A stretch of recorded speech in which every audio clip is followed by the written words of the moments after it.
sitting down with Olympic champion, world record holder Kyle Chalmers, who just signed with Arena. Kyle, how's it going, man? And can you tell me a little bit about this new partnership with Arena? Yeah, things are going well. Excited to be with Arena. Obviously, it's a brand that I've looked up to for such a long time. All my favourite swimmers really have worn Arena. A lot of my really good mates like Adam Peaty, Bruno Fratis, Big Florent Manadou, James Magnuson back in the day, obviously all wore Arena, and it's a brand that I've always wanted to represent because I feel like they have the best products. And for me, I've worn Adidas for the last 6 years, and I think the best example I can give is I was 45.5 in the 100 freestyle short course so many times. Like I reckon pretty close to 10 times I went 45.5 for the 100 freestyle and just couldn't get any quicker. And the Australian record was 45.4, held by Matt Abood. So I desperately wanted to get that record. And I got given the Arena racing suit, Arena cap and goggles when I was in Budapest for the World Cup last year, and put the Arena racing suit on in Doha the week after and went 45.0 seconds. And then the week after that went 44.8 seconds. So essentially I've put the Arena racing suit on, dropped zero point 0.7 of a second, which is huge in a short course race. And for me, as soon as I did that, broke a world record, I went, I need to be with this brand no matter what. So it was a very, very easy, simple decision, and I'm very, very, very grateful to be joining the team. And I do think that they have the best products, and I do think that I'm going to get a whole lot better. I know that, you look at Tokyo, I lost by 0.06 of a second. I think that if I had the Arena racing suit on, hopefully things might have been more in my favour. But that's what's to come in Paris, I guess. That's a great story. That's awesome. That all it took was the racing suit, and hopefully, obviously, you'll continue to see those drops moving forward. Let's talk about your plans for the rest of this year. Everyone knows the news has just been so crazy. Worlds is off, Worlds is back on. Everyone has their different focuses. We've heard statements from Swimming Australia saying, "Here's our focus." What's your summer looking like, long term for this year? What are your goals heading into the rest of 2022 in terms of, are you going to be at World Champs? Are you going to be at Comm Games? Yeah, it's been a whirlwind. I think since obviously I pulled out a world short course to have shoulder surgery. I came home, had the surgery, got straight back in the pool and tried to push it because Worlds was supposed to be in April. So kind of got back in, started pushing, started going for it. Worlds got cancelled. And then I kind of went, I would really love a break. Like I haven't had a break since March 2020. I've pushed through for the last 2 years. I didn't have any break over Christmas, New Year's. Haven't been home to see family and friends in 2 years. So for me, that news of World Championships being cancelled kind of, put it into perspective that, hey, I could have a little break now. So, obviously for me, my biggest goal and what I'm working towards now is Paris. Like Paris is what I want to win.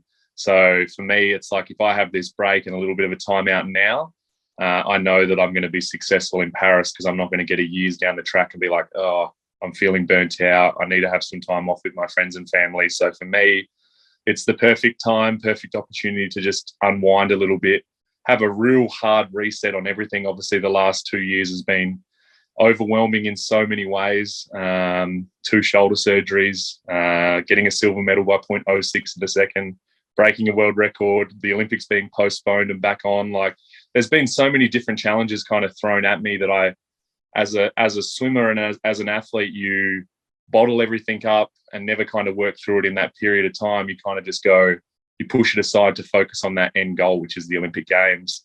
And then obviously I went straight from there to Europe to race for 6 months and then tried to get straight back into it. So for me, I'm just having a little bit of time out now. I've had a couple of weeks out of the water, which has been really good. I got to go home to the country and do some fishing with my cousins and see my grandparents I haven't seen for a long time. And then on the weekend, I went to Melbourne to see a mate who was his Bucks party, Josh Beaver, who used to swim. So it was good catching up with a lot of the older swimmers that I haven't seen in a long time. And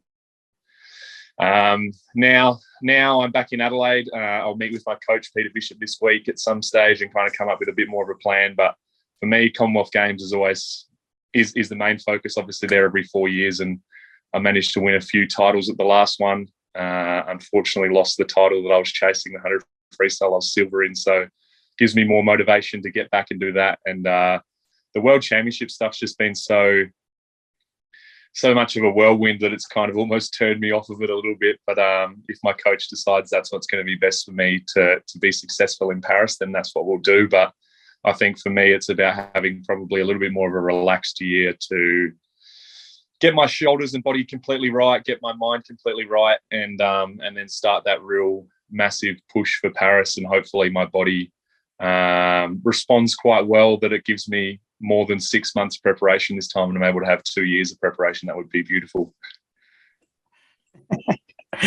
No kidding, right? Can you tell me a little bit more about your shoulder, how it's doing right now? Obviously, as you mentioned, you missed short course worlds to have that surgery. You know, those shoulders have had a lot of work on them at this point, but how are they feeling now with the rest, and if you're in the water at all currently? Yeah, that's the thing. There's kind of two ways to go about, I guess, rehab from it. It's either, like I tried to do, rush it back as quickly as I could to get back to World Championships this year, or you just kind of do your rehab and give it a bit of rest so it can heal and have that time to heal. So for me, obviously the last one I had to rush back as quickly as I could because it was the Olympic year and I needed to fire myself back up for that.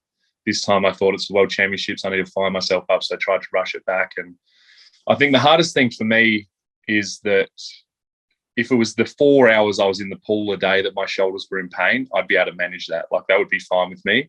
But it's the away from the pool that is the challenge, like the sleeping on my shoulders, the driving, the washing my body, the brushing my teeth and eating, like where my shoulders are just in agony from that. But they are feeling a whole lot better since having this 2 weeks off. And they definitely are. Like my left one, which is the one I had surgery on in 2020, is feeling hugely better now. Like, I don't get any pain from that now. So I know that my right one will be completely fine in a period of time as well. It's just, everything takes time. Unfortunately, there's no easy fix or quick fix. I tried the quick fixes about 25 times. I had cortisones in my shoulders. I tried those quick fixes and they never worked for me. And I've been on anti-inflammatories for the last 2.5 years every day. So I think for me, I just need to, let the body heal a little bit, have some time to freshen it all up so I can have the best crack at Paris I possibly can. But I've got complete faith in my body and I've got complete faith in myself that I'm able to push through challenges and be successful. And I know that my best years of swimming are still definitely ahead of me. That's certainly exciting to hear from my perspective. So you mentioned your coach, Peter Bishop. We saw a lot of athletes after this Tokyo Olympics, they took breaks, and then they kind of found new avenues for themselves. A lot of coaching switches, a lot of movement. You've been with Peter for quite a while now, I think. What's working well in that relationship for you, and what gives you confidence moving forward with Peter into Paris? Yeah, I've been with Peter for almost 10 years now, so I have so much faith in him, and I think he's not just a swimming coach for me. He's a father figure. He's a good mate. He's a life mentor. He's everything I can possibly ask for and more, really. So for me, he's able to read me as soon as I come to the pool and kind of just knows me so well, knows my body so well that we're able to achieve amazing things together. And I have so much faith. And last year for me was such a messy year with having surgery in December and kind of not swimming overly well right up until Olympic trials in June. And I probably started to question Pete and his training a little bit, being like, oh, is this actually what I need? Is this working for me? Because I hadn't done any pace work at all until trials. I'd just been doing short rest aerobic work, just trying to build my fitness up. And I was kind of like, oh, I don't know. And then I swam so well at the Olympic Games and I'm like, well, guy's a genius. Like he knows exactly what he's doing every single day of the week. And I have complete faith and complete trust in him. So our relationship will continue on massively. And I know that for my Olympic preparation to be successful in Paris, I need him right on my side and doing it with me. And I might over the next couple of years have some, I want to, I guess, stimulate the mind a little bit. So I might try to ask if I can do some training camps interstate or even internationally, just to try some different things and have that little bit of stimulation. But I know that as soon as I'm ready to lock in and do that final Olympic prep and Olympic push, it'll be Peter and myself every day of the week working hard. And I think the special thing is, like, I think I do it for him in a lot of ways. Like, I think I'm the person that stands behind the block and swims the race, but he's the person that sacrifices absolutely everything for me to be able to do that. So it was very special having him there in Tokyo this year. And I think if I reflect on it, it's my most memorable moment, coming back from my 100 freestyle and being semi-disappointed that I'd lost by 0.06 of a second, but him standing there bawling his eyes out, giving me a hug and just saying how proud he was and how fantastic and amazing that achievement was. And from that moment on, I've been able to reflect on it really positively. So very, very lucky to have such a great coach in my corner. And like I said, that life mentor, really, that great friend, that father figure. That's beautiful. Sorry, you're making me tear up over here. So I'm curious about a couple more things. So once you get back into training with Peter, what's your training group look like in Adelaide? Training group's awesome now. We've had Zach Inserti join, who was in the 4x1 freestyle and 4x2. We've had Matt Temple come across, who's a 100 butterflyer, was also in the 4x1 freestyle with me in Tokyo. Great hair. Great hair, exactly. Real good, honest Aussie haircut, I reckon. If you're looking for an Aussie person that looks like an Australian guy, he's your guy you look for. And then I think, and then Meg Harris has also come across from Brisbane as well, who was in the 4x1, 4x2. So we've had those three join. Obviously, myself and Maddie Wilson, who were at the Olympic Games, and then we've got Travis Marnie, who was in 2016 Olympics, so another Olympian. We've got a couple of younger.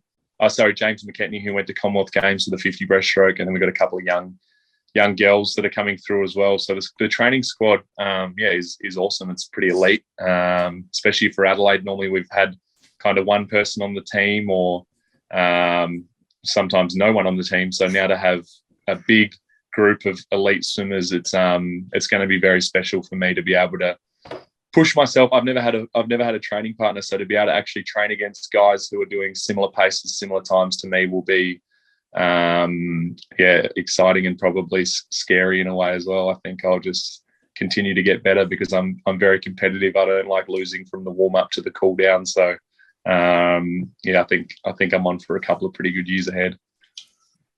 That sounds exciting to have those guys and those gals, and it seems like a good group moving forward. So then, more of a philosophical question to end, but as you mentioned, the goal is Paris. Obviously, looking at the 100 free, you got gold in 16, silver in Tokyo by a hair. I mean, what's moving you forward into Paris? And because, as you said, you're laser focused on that. That's the end goal for you. Your third Olympics. You medaled in 200 freestyles already. What's the motivation, or what's keeping you going for that third Olympics and that third 100 free Olympic final?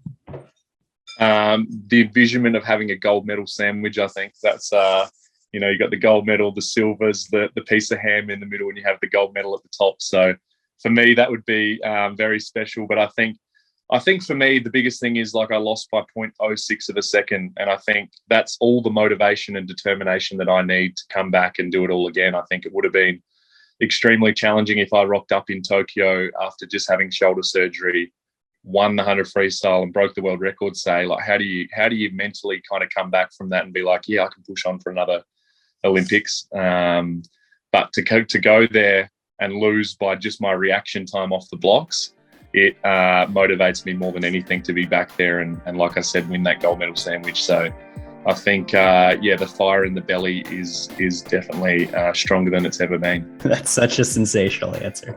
Well, that's really exciting to hear. Kyle, it's always great talking to you. Thank you for taking the time to sit down and chat, and I hope things go well moving forward for you in training. Appreciate it, mate. Good to chat to you, and I'll chat to you again soon, I'm sure.